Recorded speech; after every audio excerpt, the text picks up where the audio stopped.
Estamos felizes por estarem aqui connosco para mais um sábado, para podermos partilhar um bocadinho sobre aquilo que aprendemos e voltámos a rever esta semana.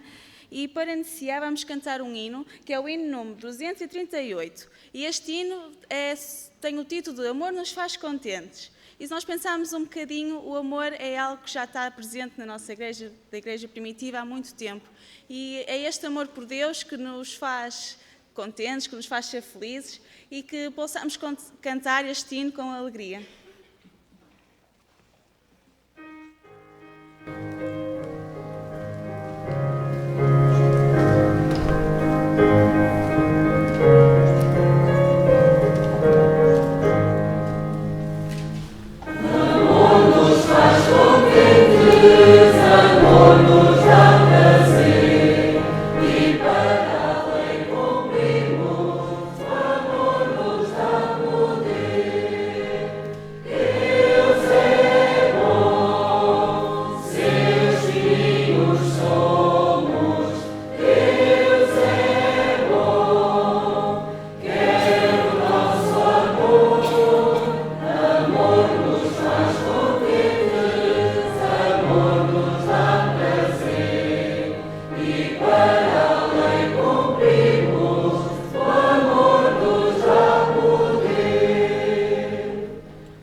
A todos quantos puderem para se ajoelharem.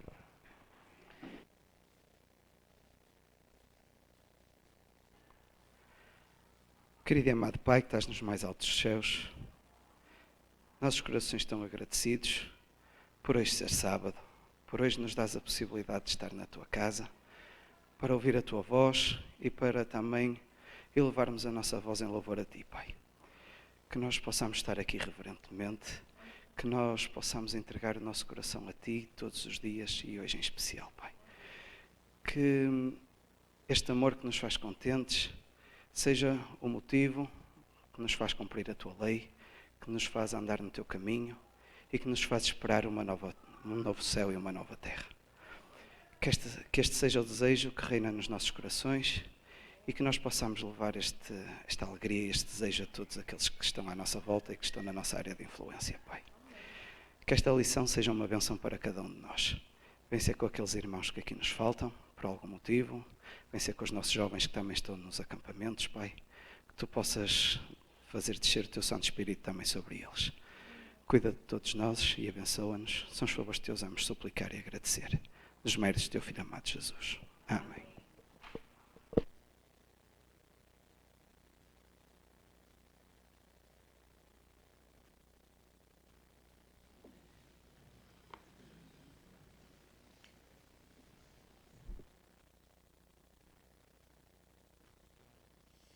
Ontem à tarde estive num serviço de exame e a seguir ao exame escrito, os alunos presentes tiveram também um exame oral.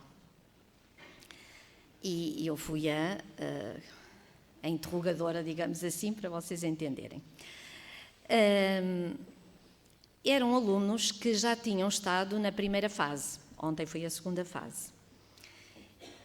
E fiquei contente e triste, porque eram 2 alunos e já da primeira vez tinha estado ali a puxar ao máximo aquilo que podia para que eles tivessem uma avaliação mais benéfica para eles, caso a escrita não tivesse corrido muito bem. Mas pronto, aqueles que passaram e ficaram estes 2.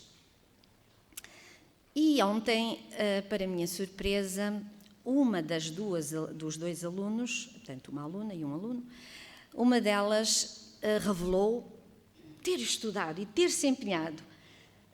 Fez uma prova oral muito boa, não excelente, digamos assim, mas para o tipo de preparação que tinha revelado na primeira fase, estava muito melhor.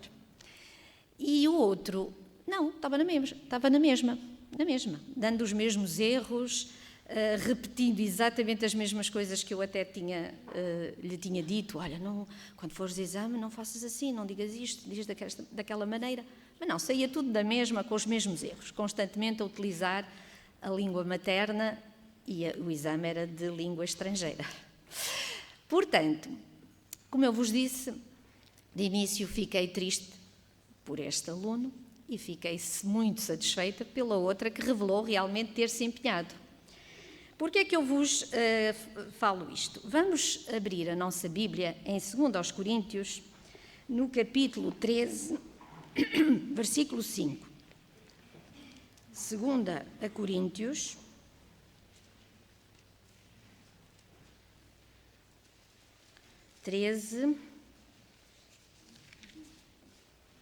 no versículo 5. Depois leremos também o 6. E diz-nos a palavra inspirada: examinai-vos a vós mesmos se permaneceis na fé. Provai-vos a vós mesmos. Ou não sabeis, quanto a vós mesmos, que Jesus Cristo está em vós? Isto é, quando nós nos examinarmos, temos que ter a convicção de que Jesus está em nós. Porque, diz o apóstolo a seguir, se não é que já estáis reprovados. Isto é, deixa uma certa ideia de que, se não notarmos que Cristo está em nós, então alguma coisa está muito mal. Estamos reprovados no exame. Não é verdade? Nesse exame que fizermos. Mas reparem que ele depois diz no versículo 6, mas espero que entendereis que nós não somos reprovados. Portanto, Paulo não está a dar uma mensagem de desânimo. Antes, quer confirmar o crente de que o importante é nós constantemente examinarmos a nossa fé e vermos se estamos a crescer, se a fé está a crescer, ou se porventura estamos na mesma como estava aquele aluno que eu vos referi, cometendo constantemente, caindo constantemente no mesmo. Porque, irmãos, na carreira cristã, porventura quando com a graça de Cristo superamos certas dificuldades na nossa vida, veremos que outras vão surgir. Porque não temos um inimigo que dorme, senão um inimigo que constantemente está alerta e, se já não nos consegue fazer cair naquele ponto, vai arranjar outra subtileza qualquer. E eu gostaria que agora abríssemos em Colossenses, não é? Porque diz, eu tinha aqui uma pergunta, diz assim, porquê? Porquê é que não estamos reprovados? Vamos então a Colossenses 2, para vermos porquê é que não estamos reprovados. Colossenses 2, do versículo 6 ao versículo 8.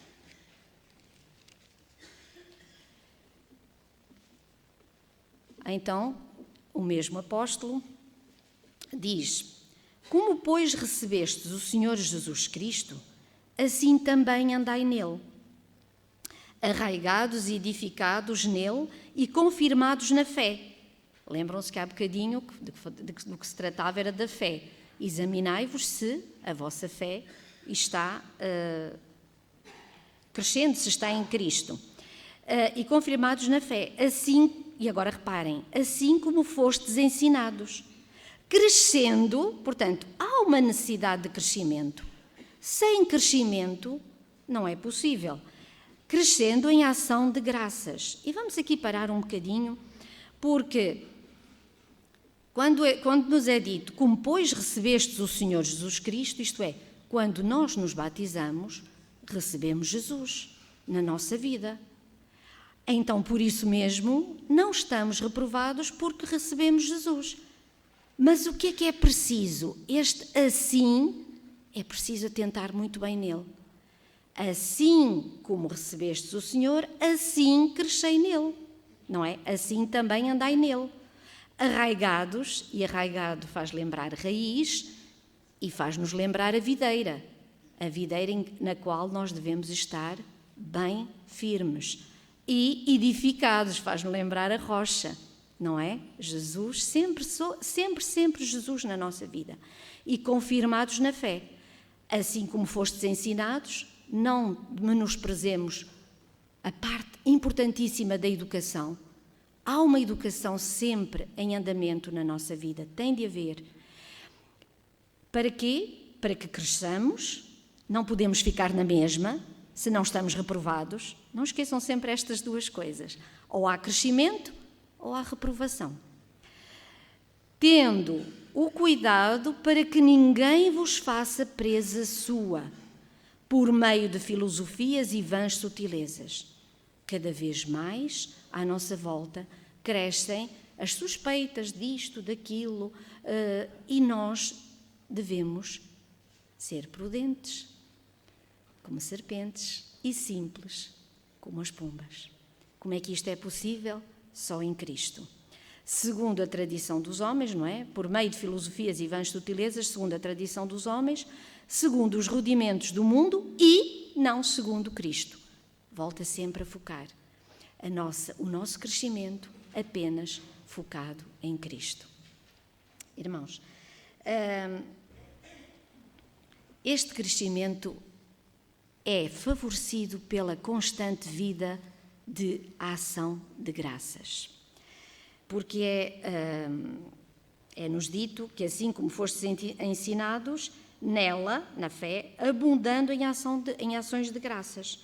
Ou seja, se passássemos mais tempo a louvar e a agradecer, a nossa fé fortalecer-se-ia. E não porque vivemos num mar de rosas, não, de maneira nenhuma.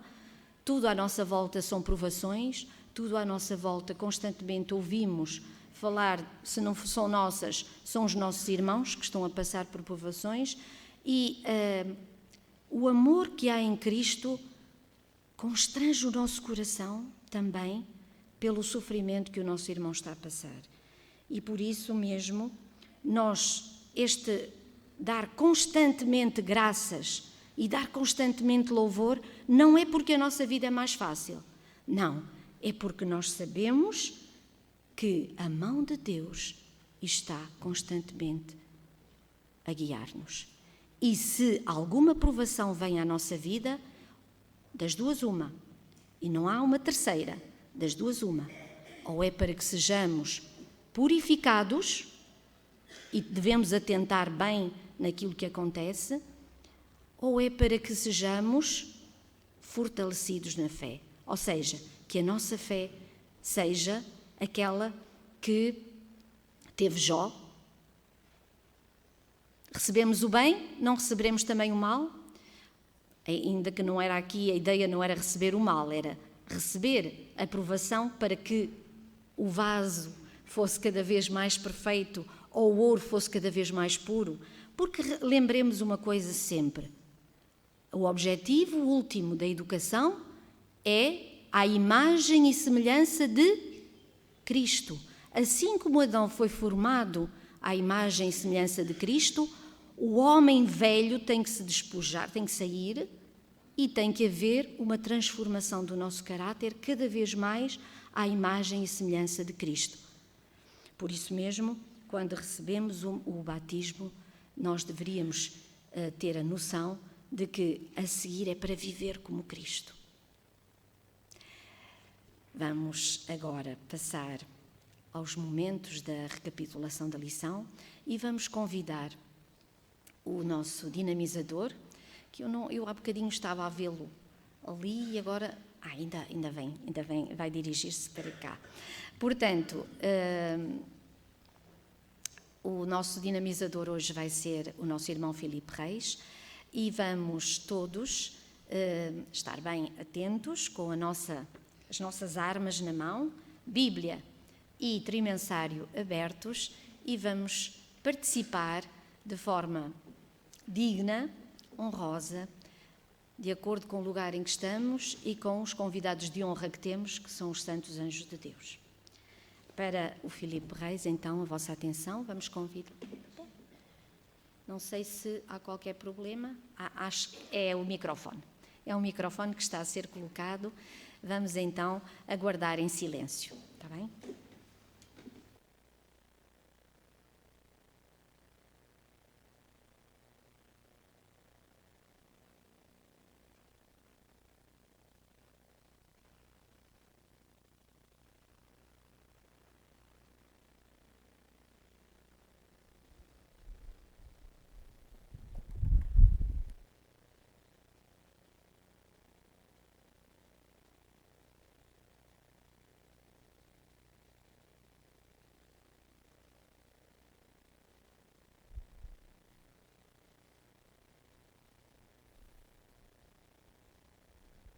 Bom dia a todos. Estão bem dispostos, animados neste sábado? É bom estar aqui neste lugar. Eu coloquei isto aqui, mas não ser feliz. Eu não vou cantar, está bem? Prometo. Por isso escusam de sair já. O que me traz aqui hoje é o assunto da lição da Escola Sabatina, que, acredito eu, todos tiveram a oportunidade de estudar durante a semana, espero bem que sim. E agora procuraremos, na impossibilidade de falar sobre tudo aquilo que há a falar sobre a lição da Escola Sabatina, acontece sempre isso, tentaremos tocar pelo menos em alguns dos pontos mais importantes e tentaremos acrescentar aquilo que já está lá.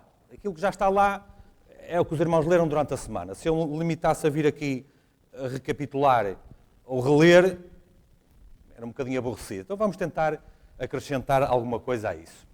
A vida na Igreja Primitiva. Eu quero começar por fazer uma pequena contextualização histórico-profética.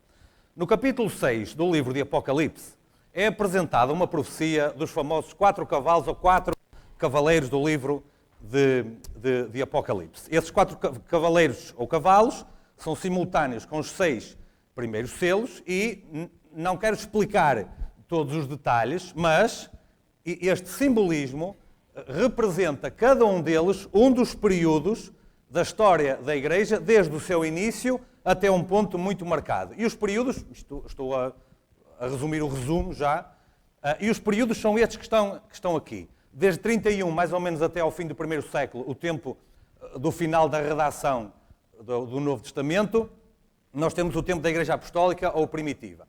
Depois até 313 foi quando surgiu o Édito de Milão, que declarou o Império Romano neutro em termos religiosos, nós tivemos a Igreja perseguida. Depois até 476, que foi quando caiu o Império Romano do Ocidente e se manteve o do Oriente em Constantinopla, nós tivemos a época dos pais da Igreja. E depois até 1517 nós tivemos o tempo em que o catolicismo romano surgiu para o poder e depois acabou por dominar aquele 1260 dias. Porquê é que eu trago isto aqui? Este trimestre, as lições da Escola Sabatina referem-se unicamente àquele período que está ali. E porquê é que eu quero destacar isto? Porque este período é simbolizado por um cavalo branco. Tem outros símbolos ali atrás, mas cavalo branco. Cavalo, na Bíblia, quer dizer força, poder, capacidade. Branco quer dizer pureza. Então, este período da Igreja, sobre o qual fala o trimestre em que estamos aqui, fala de um tempo, do único tempo, em que a Igreja era forte e era pura. Eu acredito, não tenho tempo para estar aqui a explicar isto neste momento, mas eu acredito que a última Igreja tipologicamente vai corresponder à primeira. Nas suas características, na sua essência, até na sua própria natureza, no seu comportamento. Forte e pura. Então, enquanto estudamos este assunto, como é que a igreja se deve comportar hoje? Como é que a igreja deve ser hoje? E alguém me dirá assim, mas a igreja hoje não é pura. Será. Será. Quando finalmente o Senhor tirar da igreja o joio, e é Deus quem manda tirar o joio, não são as pessoas, não são os irmãos, não são os pastores. Quando Deus tira o joio, fica só o trigo. E fica o trigo bom, que já não está atrapalhado pelo joio. E a igreja voltará a ser assim para produzir o último clamor e para precipitar, então, os últimos acontecimentos que concluem na volta de Jesus. Cada vez que os irmãos pegam no trimensário este trimestre e veem qualquer coisa em relação à lição, lembrem-se. Aquilo que foi lá atrás tem que ser agora. Com uma diferença. Naquele tempo era a chuva temporã, agora é a chuva serôdia. O que é que isso quer dizer? O que eles fizeram, a igreja do fim fará muito mais. Se nós achamos que a igreja era forte e pura, no fim do tempo tem que ser ainda muito mais. Há muitas semelhanças entre aquela igreja e aquilo que Deus quer para o seu povo hoje. Por exemplo, e perseveravam na doutrina dos apóstolos, na comunhão e no partir do pão e das orações. O autor da lição destaca aqui os 4 pontos deste versículo, que é a doutrina dos apóstolos, a comunhão, o partir do pão e as orações. E eu gostaria de destacar a comunhão. A comunhão. Porquê? Os crentes daquele tempo, eles estavam constantemente juntos, partilhando, comungando, estando uns com os outros, aprendendo. Sabem, a igreja naquele tempo não tinha programas de entretenimento. A igreja daquele tempo não tinha reuniões sociais. A igreja daquele tempo tinha os apóstolos que ensinavam os crentes, que por sua vez se tornavam discípulos para ensinar os outros. Esse era o motivo da igreja. Eles viviam num sentido permanente de urgência com relação à segunda vinda de Jesus. Há 2000 anos atrás, quase. Vejam só, quanto mais não devemos nós hoje. Agora, quanto ao facto da igreja estar junta, da igreja comungar, da igreja partilhar e se juntar, que no fundo é o que nós estamos aqui a fazer hoje de manhã, eu quero ler um texto com os irmãos que diz assim, é no livro de Hebreus. Retenhamos firmes a confissão de nossa esperança, porque fiel é o que prometeu. E consideremo-nos uns aos outros para nos estimularmos ao amor e às boas obras, não deixando a nossa congregação como é costume de alguns. Isto é a Bíblia que diz, não sou eu que estou a dizer. Não deixando a nossa congregação como é costume de alguns, antes admoestando-nos uns aos outros. E tanto mais quanto vedes que se vai aproximando daquele dia. Um pastor que vocês conhecem contou-me que havia um irmão que estava a deixar de ir à igreja. Estava a fazer o quê? Estava a deixar a congregação. E ele foi lá visitá-lo. E um bocado com dificuldade o que é que lhe haveria a dizer. Chegou lá e ele estava à lareira. E aquele pastor convenceu o irmão a voltar à igreja sem dizer uma única palavra. E sabe o que é que ele fez? Aquele irmão estava à lareira, já pronto para ripostar contra o pastor. E o pastor sentou-se, pegou na tenaz, pegou numa brasa e tirou para fora. O que é que aconteceu? A brasa que ele tirou apagou. O que é que aconteceu às outras? Continuaram a arder. Aquele irmão olhou para o pastor, isto o pastor contou-me, olhou para o pastor e disse, não precisa dizer mais nada, pastor, e voltou para a igreja. Não deixando a congregação. Sabem, há muitos irmãos hoje que olham para a igreja, veem os defeitos e abandonam a igreja. Eu vejo aqui 2 problemas. Em primeiro lugar, se alguém acha que está bom e sai da igreja porque a igreja está mal, então mais tarde ou mais cedo Satanás vai prevalecer contra a igreja. Só ficam os maus e saem os bons. Apesar que não há bons, só estou a fazer um raciocínio. Mas depois eu vejo aqui um outro problema. Se alguém tem na sua mente o pensamento, sequer, de que vai deixar de ir à igreja ou vai abandonar, porque vê alguma coisa mal nos irmãos, deixa-me dizer-vos uma coisa. Quem sai da igreja por causa dos irmãos nunca entrou na igreja por causa de Cristo. A razão para estar na igreja é Cristo, é a mensagem, é a Bíblia, é o estudo, é a doutrina. Não são os irmãos. Se a questão para estar na igreja são os irmãos, então saímos já todos e está o assunto resolvido. Tu estás na igreja por aquilo que aprendes e por aquilo que queres que a Bíblia e Cristo te ensine. Não te importa de nada. Uma vez alguém perguntou a Cristo, o que é que vai ser deste, o que é que vai ser daquele? Qual foi a resposta? O que é que te importa a ti o que acontece com ele? Vem tu e segue-me. Não deixando a nossa congregação. E no fim, se chegar lá, espero que sim, no fim voltarei um bocadinho a isto para deixar aqui um ponto bem destacado. Agora, o facto de eles estarem sempre em comunhão providenciava ainda outra vantagem. Qual era? Estavam rodeados daqueles que trilham o mesmo caminho e partilham dos mesmos princípios e têm os mesmos comportamentos. Isto tem a ver com influência. E eu quero ler um texto, mensagem aos jovens, que se aplica a toda a gente. É um texto meio poético, mas tem muito ensinamento aqui atrás. Irmão, diz assim: o lírio do lago firma as suas raízes profundamente abaixo da superfície de lixo e lodo e, através do caule poroso, extrai as propriedades que lhe ajudarão o desenvolvimento, trazendo à luz a imaculada flor que repousa em pureza no seio do lago. Recusa tudo quanto haveria de ofuscar ou diminuir a sua imaculada beleza. Recusa aquilo que iria diminuir a beleza que tem. Podemos aprender do lírio uma lição. E embora rodeados de influências que tenderiam a corromper os princípios de moral e trazer ruína sobre a alma, podemos recusar ser corrompidos, colocando-nos onde as más companhias não pervertam o nosso coração. Eis a vantagem de nos congregarmos. Individualmente, devem os jovens, e deixem-me dizer todos, devem os jovens procurar unir-se aos que com passos seguros estejam trabalhando em direção ascendente. Olha, irmãos, a igreja tem muitos problemas e podes arranjar muitas razões para sair da igreja. Ficas sempre pior quando sais da igreja. Ficas sempre pior quando abandonas a congregação. E vou demonstrar-vos isso. Devem evitar a companhia dos que estejam absorvendo toda a má influência, que permaneçam inativos e sem fervoroso desejo de atingir alta norma de caráter e em quem não se possa confiar como pessoas que sejam fiéis aos princípios. Sejam os jovens achados na companhia dos que temem e amam a Deus. Não deixando a congregação conforme é costume de alguns. Se alguém tiver esse sentimento, pode ter a certeza que foi Satanás que colocou isso.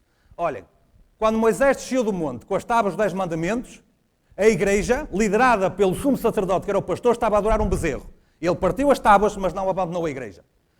No tempo de Jeremias, bateram nele, atiraram-no para um poço, espancaram, mas ele não abandonou a igreja.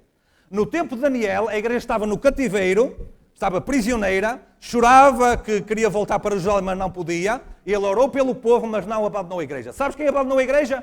Judas abandonou a igreja. Judas abandonou a igreja.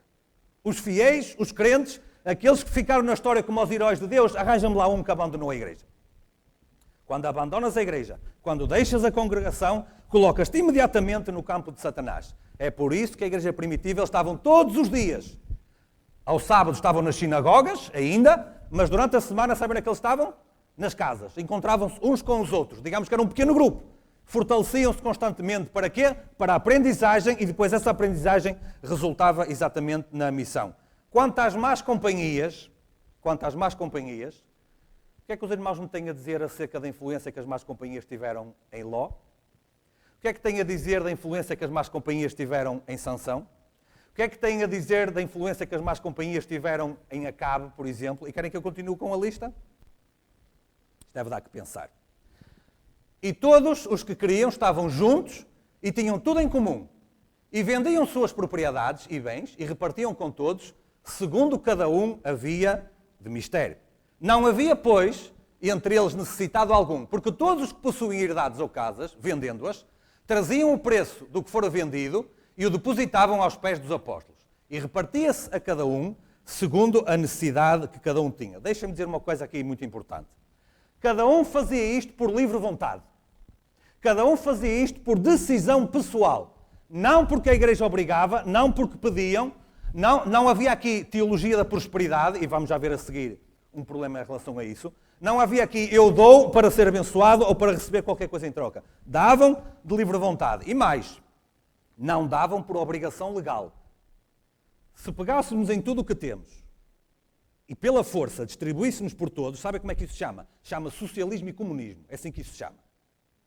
Agora, quando cada um dá o que tem e o que quer e aquilo que o Espírito coloca na sua mente para entregar ao Senhor, isso chama-se comunitarismo, sentido de comunidade. Por livre vontade, por livre arbítrio, porque ninguém me obriga, mas porque eu pertenço e porque eu quero beneficiar, eu dou. E agora os irmãos arrastem este raciocínio para além dos bens materiais. Bens mentais, bens intelectuais. Aquilo que Deus te deu, estás voluntariamente a devolver à igreja?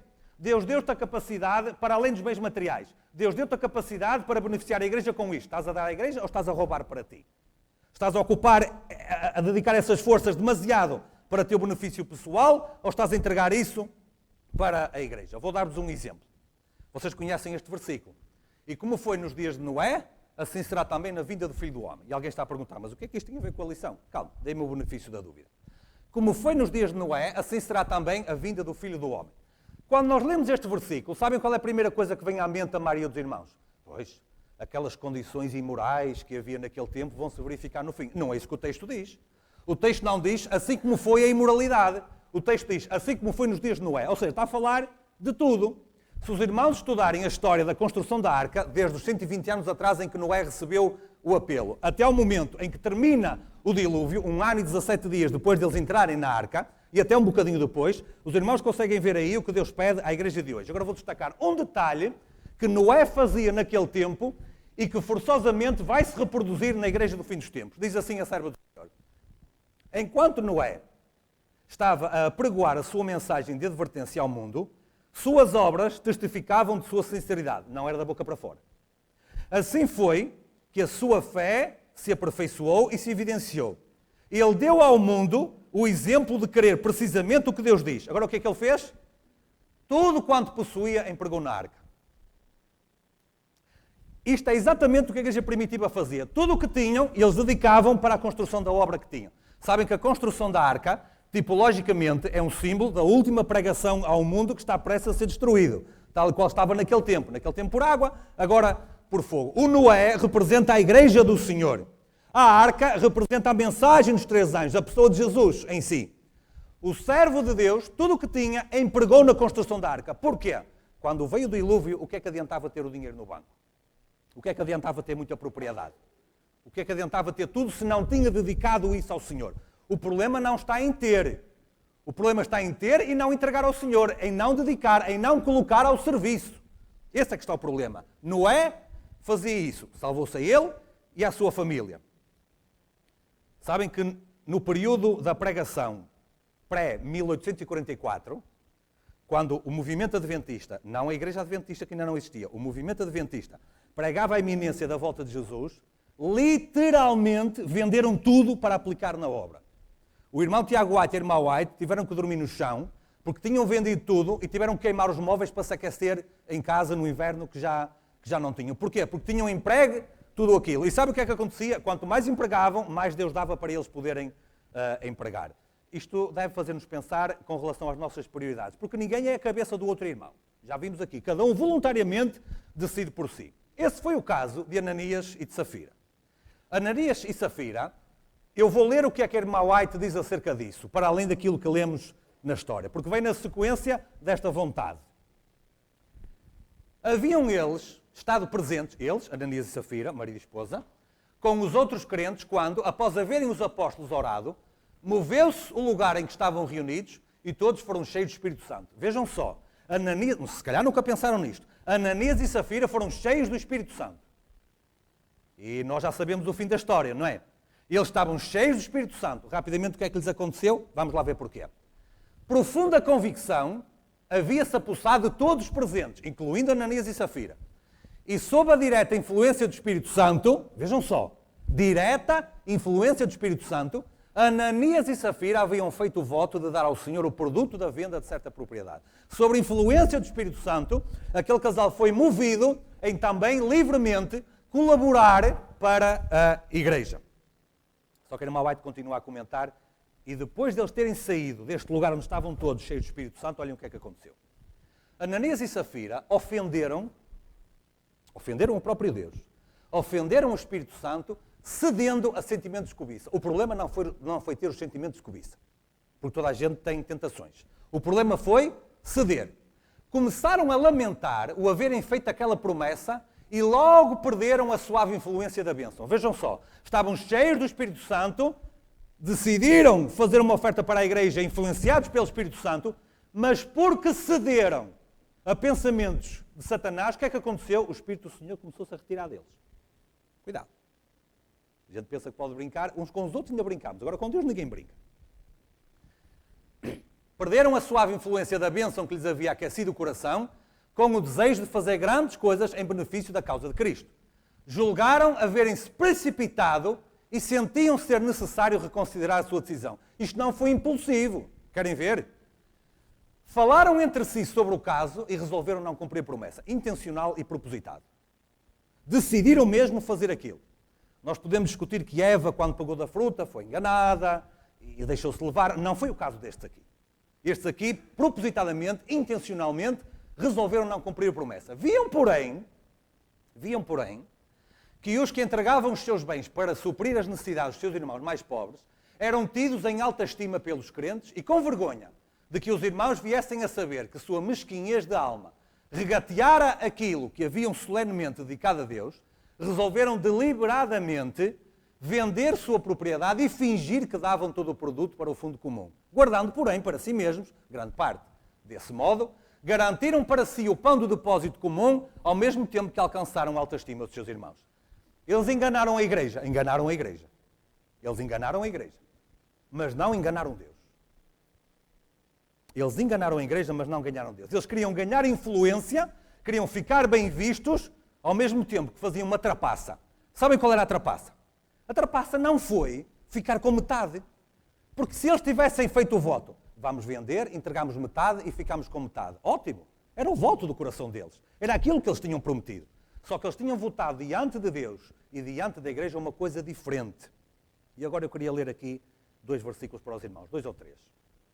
Porque isto, reparem só, não tem só a ver com bens materiais. Nós quando nós nos batizamos, nós assumimos um voto diante de Deus.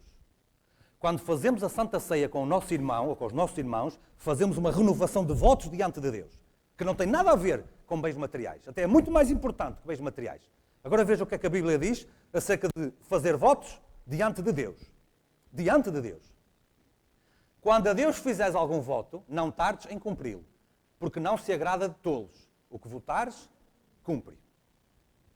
Quando fizeres algum voto ao Senhor teu Deus, não tardarás em cumpri-lo, porque o Senhor teu Deus certamente o requererá de ti e em ti haverá pecado. Já estão a ver qual era o problema de Ananias e Safira. Não era a propriedade, não era a metade com que eles ficaram. Foi porque eles fizeram um voto diante do Senhor e propositadamente e unilateralmente quiseram desvincular-se. Sabem, nós nunca sabemos quando fecha a porta da graça. Porque os irmãos vão dizer assim, mas eu já na minha vida fiz um voto diante de Deus que não cumpri. Ótimo, estás a tempo para o Senhor te restaurar.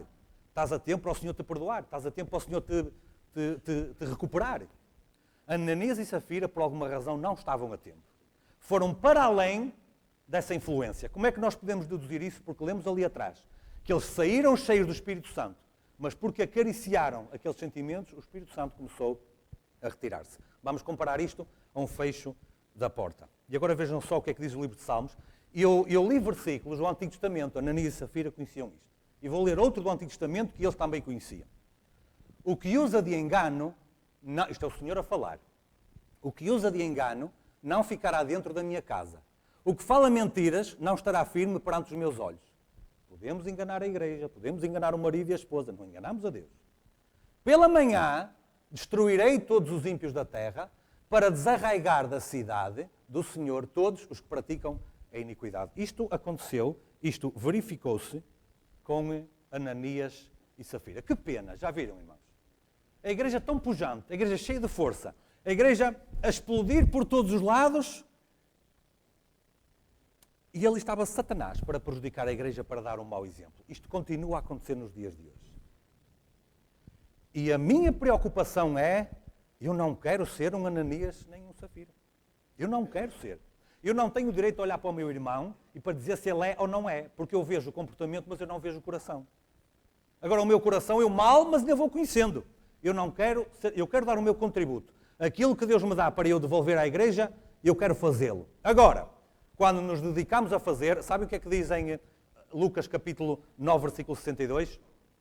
Aquele que lança a mão do arado e olha para trás, não é apto para quê? Para o reino dos céus. Isto implica na salvação. Ananias e Safira colocaram a mão no arado. Os irmãos, quando eles fizeram o voto, devem ter dito amém, irmãos, amém. E depois largaram o arado. Aliás, nem largaram. Só olhar para trás já é um problema. Sabem, é por isso que Ellen White diz, aqueles que pertenceram ao povo do Senhor e abandonaram, mais valia nunca ter pertencido ao povo do Senhor. Era melhor para eles. Isto para reforçar algo que disse exatamente ao princípio. Atos no capítulo 3, relata uma pregação acerca da cura de um homem coxo. E é Pedro que faz esse relato, e eu vou resumir exatamente como o autor resume. A pregação dizia, Jesus era o Messias, Deus tinha o ressuscitado. Eu coloquei aqui exatamente como o autor tem. Na verdade, não foi Deus que ressuscitou Jesus, apenas um pequeno parênteses. A irmã White, quando ela descreve a ressurreição, a expressão que ela usa é by his own mighty power he rose from the tomb. Pelo seu próprio poder, ele ressurgiu da sepultura. Deus ordenou, Deus Pai ordenou, Deus Pai autorizou, e o Cristo Deus, que não tinha morrido, porque Deus não pode morrer, ressuscitou o Cristo humano. Mas pronto, Deus ordenou, Deus autorizou, Deus tinha-o ressuscitado.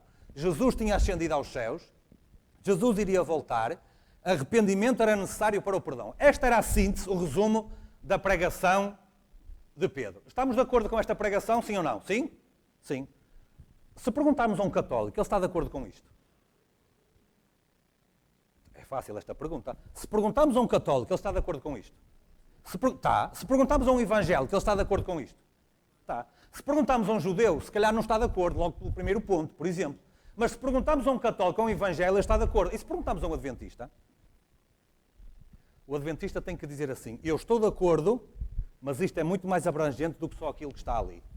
Porque se falarmos só o que está aqui, então somos evangélicos, não somos adventistas. Até somos quase católicos. Porque a pregação sobre o Jesus que veio, que morreu, que ressuscitou e que ascendeu, inclui, por exemplo, Apocalipse 13. Porque Apocalipse 13, o centro, não é uma besta ou outra, é a pessoa de Jesus. E o que nós estamos a fazer dentro da nossa igreja é reduzir a pregação àquilo que é simpático para os outros. Aquilo que não magoa sentimentos porque podem pensar mal de nós e nos demitimos da função específica e única que Deus deu à nossa igreja. Houve um grupo na nossa igreja na América, que já foi extinto, graças a Deus, que eles faziam grandes encontros anuais, só se podia falar do Jesus amor. Se alguém dizia alguma palavra sobre Jesus justiça, isso é quase que era anátema. Deus é amor e é justiça na mesma medida. Mas nós, como não queremos ser levados à nossa própria responsabilidade, retiramos o Deus justiça e falamos só de Deus amor. Querem um exemplo? Estava num funeral do meu pai e uma pessoa sentou-se ao meu lado e pensava, pronto, que eu podia estar um bocadinho triste, claro, normal, e diz-me assim, olha, sabes, no fim, depois, toda a gente se salva. E eu fiz esta pergunta, se é assim, porquê é que Jesus disse a um ladrão, em verdade te digo hoje, estarás comigo no paraíso, e eu não disse nada ao outro? Se é assim, porquê é que a porta da arca fechou e não abriu mais? E nós estamos a correr este risco. Jesus te ama, mensagem positiva. É assim o título que dão agora. Também há disciplina positiva, agora também há mensagem positiva. Vamos falar do Jesus amor, Jesus que salva, mas não vamos falar do Jesus que pune. Então a Bíblia fala. A Bíblia fala tanto do amor de Jesus, como do Jesus que manda fogo do céu para destruir os ímpios. Ai, mas isso magoa as pessoas. Então não estamos a cumprir com o nosso papel. Estamos aqui, chamamos-nos adventistas, mas somos quase que evangélicos. Ou outra coisa qualquer. A pregação que era feita... Porquê é que a pregação sobre Jesus provocava a perseguição? Porque falavam coisas que os outros até nem gostavam. Mas os adventistas do sétimo dia não são chamados para agradar às pessoas, são chamados para pregar o que diz a Bíblia. Agrada quem agradar, não agrada quem não agradar. Olhem, irmãos, se Deus providenciasse para a Sagrada Escritura dizer apenas o que nos agrada a nós, adventistas, então 80% tinha que ser tirado fora. E depois o que é que acontece? Ficamos mancos, ficamos paralíticos, ficamos coxos, porque a nossa mensagem é igual à outra. E depois dizem, mas para que é que eu vou para lá? A mensagem é a mesma. Devíamos considerar seriamente o que é que está implicado por detrás de dizer que pregamos a Jesus. Jesus pregou a verdade ao jovem rico. Sim ou não? Sim. O jovem rico voltou costas, porque não quis aceitar. Jesus foi atrás dele. Porquê? Porque para ele tinha fechado a porta da graça. Cuidado. Cuidado. Esticamos demasiado a paciência de Deus. As misericórdias do Senhor multiplicam-se a cada manhã. Mas há um momento em que há uma gota que faz transbordar o copo. E é o copo de Deus. E depois ninguém vai lá pôr a gota para dentro, com toda a certeza. A irmã White diz assim, esta religião sentimental, uma vez houve uma irmã que estava-me a contar uma experiência muito grande, que sentia Cristo, sentia o poder de Cristo, e era uma emoção cá dentro, e eu perguntei-lhe um versículo sobre o sábado, ela não sabia dizer, mas sentia. Era uma experiência. Isso chama-se igreja emergente, não se chama igreja adventista.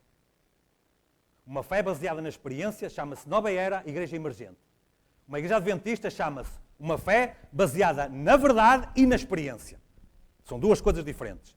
Esta religião sentimental que não faz caso do pecado e que só se demora sobre o amor de Deus pelo pecador, estimula-o a crer que Deus o salvará, embora continue em pecado. Isto é uma teologia que acontece hoje na nossa igreja. Na nossa igreja é uma teologia, não, pecaremos até ao fim. Não há problema nenhum. Quando Jesus vier, Jesus salva-nos e tudo mais. Cuidado, cuidado. E sabe que é pecado. É assim que estão procedendo muitos dos que professam crer na verdade presente. Aqui não estamos a falar de evangélicos e católicos, estamos a falar de nós. A verdade é mantida fora da sua vida e esta é a razão, porque ela não tem mais poder para convencer e converter a alma. É por isso que nós passamos tempo atrás de tempo e continuamos sempre da mesma maneira. Quantos minutos é que tem? Pronto, é só para saber que eu não quero desrespeitar. 2 Timóteo 3,12 diz assim, e também, vou passar à frente deste, e também todos que piamente querem viver em Cristo Jesus padecerão perseguições. Vou contar-vos uma coisa, para a semana vai haver um batismo. É um irmão aqui da igreja, que eu não sei quem é, o irmão Celso, dou-lhes parabéns por se batizar, e vai haver uma senhora lá da nossa igreja que vai se batizar. Essa senhora chegou à nossa igreja de uma forma milagrosa. Ia na rua à procura de um médium, de um bruxo, que estava com problemas. E cruzou-se na rua com um casal da nossa igreja para pedir as direções para a casa do bruxo. E era uma quarta-feira, dia da nossa reunião de oração. E esse casal falou com a senhora, ela disse onde é que andava, e eles disseram, olha, então vamos que eu vou levá-la a um sítio para a senhora ouvir. Portanto, era eu que fazia a reunião nesse dia, não foi ao bruxo, veio ter comigo, vejam só a sorte da senhora. Então eu mudei a pregação e falei do conflito entre o bem e o mal, porque é que existe bem, porque é que existe mal por aí fora. A senhora começou a frequentar a igreja e nunca mais faltou. Passado um mês o diabo partiu-lhe uma perna para ela não ir à igreja. Porquê? Que grande coincidência. Foi logo partir a perna quando estava a começar a receber os estudos bíblicos. Porque todos os que querem seguir a Cristo padecerão perseguições. De todo o tipo, de todo o género. Bem-aventurados os que sofrem perseguição por causa da justiça, porque deles é o reino dos céus. Muitos são os meus adversários, diz o salmista, e os meus perseguidores, mas eu não me desvio dos teus estatutos. Dou graças a Deus, porque Lutero não se desviou apesar dos perseguidores. Dou graças a Deus por todos os reformadores, não importa a perseguição, continuaremos. Jerónimo cedeu à perseguição, mas depois pensou, a porta da graça ainda não tinha fechado para ele, e ele regressou para trás. Agora, quando somos perseguidos e quando acontecem estas coisas, porque estamos a querer seguir a Cristo, e as perseguições, muito provavelmente, em primeiro lugar, vêm da própria igreja e dos irmãos. Quem é que matou Caim? O irmão. Quem é que perseguiu Jacó? O irmão. Quem é que foi maldicente contra Moisés? Os irmãos. É sempre os irmãos, não se preocupem. Está tudo certo quando acontece isso. Mas o que é que o apóstolo diz quando isso acontece? Por isso, por amor de Cristo, regozijo-me nas fraquezas, nos insultos, regozijo-me nos insultos, nas necessidades, nas perseguições, nas angústias, pois quando eu sou fraco, aí é que sou forte. O que é que ele quer dizer com isto? Quando eu sou fraco, percebo que não consigo. Então sou forte porque preciso de Deus. É simples perceber isso. As perseguições aconteceram no tempo da igreja primitiva. Por que é que não haveria de acontecer agora? E ouvindo eles isto, se enfureciam e deliberavam matá-los. A mim nunca ninguém me ameaçou de morte por ser adventista. Já me ameaçaram de pancada. Isso já, de morte, nunca. Mas, apesar disto, eles regozijavam-se nessa mesma fraqueza que os tornava fortes. E aqui surge um dos meus personagens da Escritura que aparece só neste trecho, que é em Atos 5, que é Gamaliel. E Gamaliel tem uma das frases mais famosas e mais simbólicas da Sagrada Escritura quando ele diz: agora digo-vos, dai de mão a estes homens, ou seja, não lhes façais nada, dai de mão. E deixai-os, porque se este conselho ou esta obra é de homens, se desfará. Mas se é de Deus, não podereis desfazê-la. Para que não aconteça seres também achados combatendo contra Deus. E agora eu quero, para este último ponto que eu tenho, não consigo ver bem a hora, eu queria chamar a atenção dos irmãos para o seguinte. Acontece hoje algo que já acontecia naquele tempo. Eu há muito tempo sou um estudante da história da Igreja Adventista. E sabe onde é que eu comecei? Pelo Patriarcas e Profetas, lendo o que a irmã White diz, desde a saída do Egito até a chegada a Canaã. Se quiserem perceber o que é a Igreja Adventista hoje, leiam isso. O que diz lá sobre o povo é a Igreja Adventista hoje. Tal e qual, ponto por ponto. Sempre a murmurar, sempre a queixar. Deus sempre a favorecê-los. Deus sempre a abençoar. E eles sempre a queixar. Está lá, tudo certinho. O que é que acontece? Diz aqui Gamaliel, olha, não precisamos nos preocupar muito. Deixa estar. Se a obra não for de Deus, mais tarde, mais cedo, rapidamente ela vai se espalhar. Mas se for de Deus, não vai se perder e vós sereis achados lutando contra Deus. Não é contra o mensageiro. Gamaliel tinha toda a razão. Na nossa história adventista, nós temos destacados líderes que não perceberam isto. Eu fiz aqui uma pequena lista de alguns críticos e dissidentes da Igreja. Já havia naquele tempo, também. Já ouviram falar nos Nicolaitas, por exemplo, e outros. Ken Wright. Quem já ouviu falar de Ken Wright? Ken Wright foi o primeiro grande dissidente da história da Igreja. Ele foi convertido pelas pregações de Tiago White. A esposa dele, quando era bebezinha, ela foi adotada, porque ela era órfã, ela foi adotada por Ellen White. Portanto, ele e a esposa cresceram no seio da Igreja. Finalmente, ele começou a criticar a família White e voltou-se contra o dom do Espírito de Profecia. Walter Wia, este é mais recente, este morreu há 3 ou 4 anos. Ele escreveu aquele famoso livro The White Lie, A Mentira Branca, ou A Mentira da Senhora White, denunciando Ellen White como uma falsa profetisa. Dale Ratzlaff, exatamente, a mesma. Dale Ratzlaff era um adventista que saiu da Igreja e denunciou a Igreja como sendo um culto obscuro. Ele não era um culto, era um oculto, era assim que se dizia. E ele também fez isto. Desmond Ford, os irmãos devem se lembrar na década de 80 das conferências de Clay Review, Desmond Ford pôs em causa a nossa doutrina do santuário. Ainda põe hoje, ele ainda vivo, ainda põe hoje.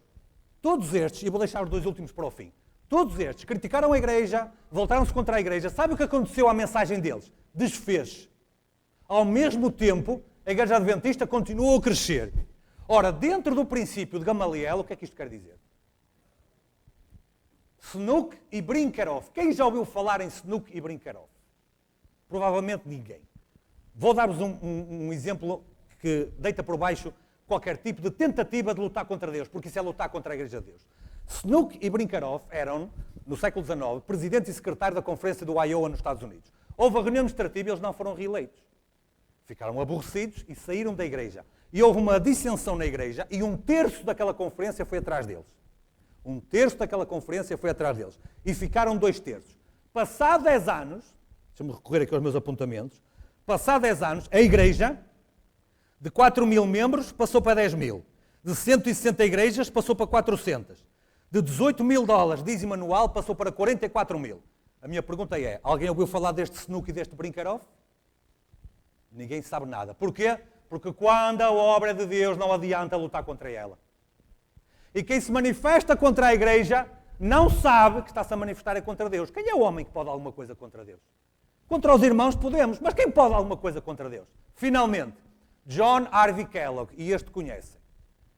Até me contaram lá no museu dele, até me contaram uma história engraçada, que ele terá possivelmente no fim da vida dele se arrependido. Mas antes, quando ele foi desvinculado da Igreja, e quando ele saiu, ele disse uma última frase à Igreja. Isto em 1870 e qualquer coisa, à volta disso.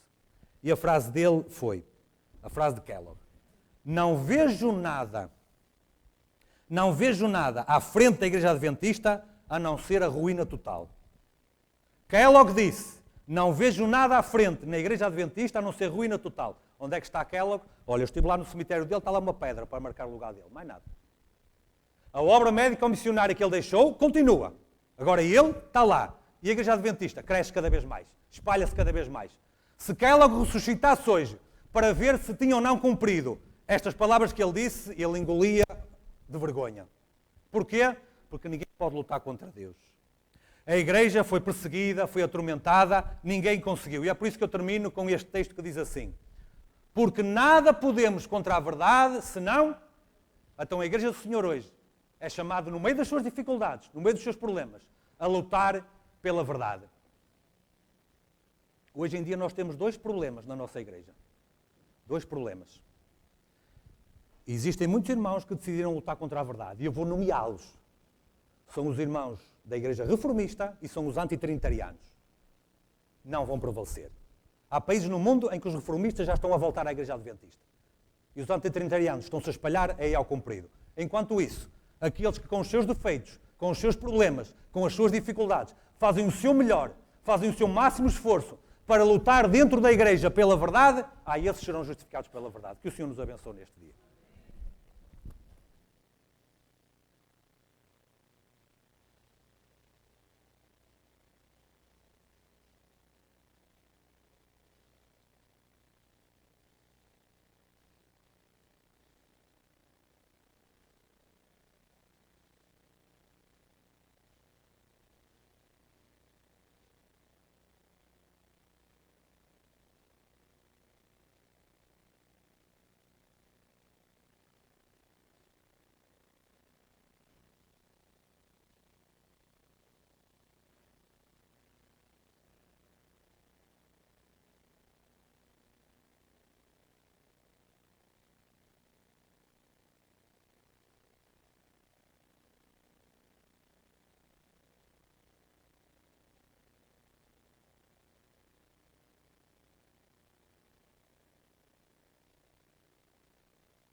Agradecemos ao Filipe Reis por ter estado aqui connosco para recapitular a lição que nós tivemos durante esta semana.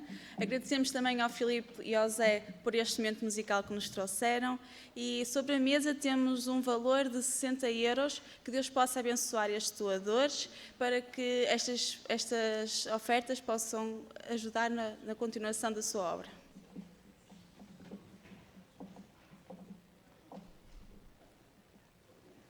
Ao estudarmos estas lições e vermos como Deus tem abençoado ou abençoou a Igreja Primitiva, podemos também ver como Ele vai ou como Ele está a abençoar também a nossa. Não só a nossa Igreja, mas também as nossas vidas. E ao vermos o sacrifício que Jesus fez, ao ver tudo o que Ele fez por nós, surge em nós o sentimento de gratidão e de querermos agradecer a Deus. Mas depois surge a pergunta: como agradecer a Deus por este tão grande amor? E é com este pensamento que gostava que terminássemos a lição deste sábado, cantando as estrofes do hino 249. Como agradecer?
Nós te agradecemos pela feliz oportunidade do sábado e de nos congregarmos aqui neste lugar.